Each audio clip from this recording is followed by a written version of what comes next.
Hello, welcome back to Ideas in Photography. Well, I've learned a lot in the last 2 weeks. First of all, not to promise to give reports on Photokina. I had a couple of technical issues, one in the hotel, one with my technology that I took with me, meant that I was unable to give any reports. However, I've learned, so the next time I do something like this, I'm better equipped. And that is what I mean about understanding what you're able to do. You have to fail to see where your problems are. And in a sense, I did fail. But I know what I'm doing. I've changed a few things, changed the position of my camera here, for example. And I can report a little bit on Photokina. Well, it felt good. It was actually great. There were some really good things to see. It was buzzing, it was full, it was very professional. Those who've never been before, everyone on the stand speaks English and obviously German. And so you have complete communication there. So it felt good. 2 takeaways. First of all, the Chinese were there in force. There was a lot of manufacturers selling their goods, lighting, studio stands, tripods, and they all were getting their act together much better than they were a couple of years ago. Not sure I'd buy a lighting from a Chinese company, but certainly tripods and lighting stands looked good. The other one was digital medium format. That was perhaps the main thing, and I was lucky enough to play with 2 and see 1. The first one was the Leica S, the A7 model, where I looked at, handled, had a long conversation with Colin, the rep there, and really nice camera, really liked it. Very easy to handle, very stripped down, exactly what you'd expect from a Leica. Optically wonderful.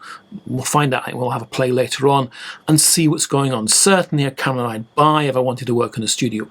Also, the price in comparative to the rest of the digital media format was actually quite reasonable. Wasn't too bad at all. The other one I had a look at was Hasselblad X1D, little compact camera. Now I must admit that when I first saw it on the internet, I didn't like it. It just looked light, it didn't work. But then I handled one, and that's the important thing. You need to handle cameras to work out if you can use them. And the Blad, well, it was nice in the hand, it felt good. It was a nice carry around camera, expensive carry around camera. Good for landscapes maybe, location scouts, not sure what else, but it certainly was a camera that I would covet and want myself. And another one I looked at but was unable to was the Fuji GFX 50S.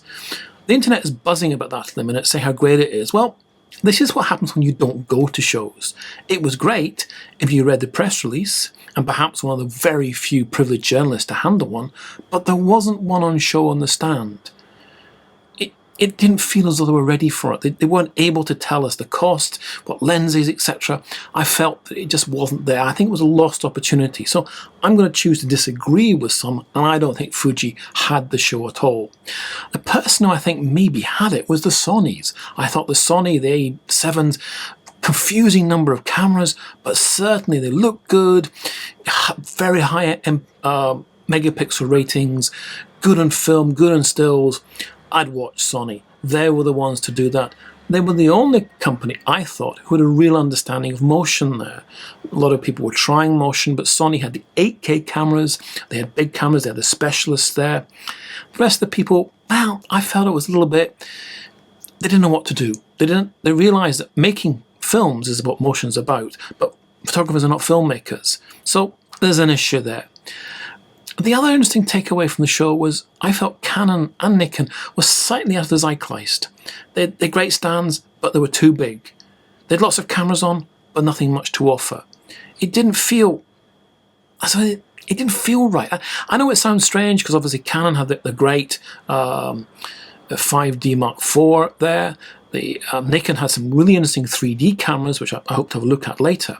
But I just didn't know it. It didn't feel right. The rest of the stands, Panasonic, Olympus, really exciting. But the day returned to Leica. It is their whole show. And the great thing about it is there's a whole room full of masters of photography. Major exhibitions from Kurt Hutton through to all the rest. It's tons to look at. So on that, I'm going to leave you and maybe come back later. So follow me on Vimeo, YouTube, and WordPress. Speak to you later. Bye bye now.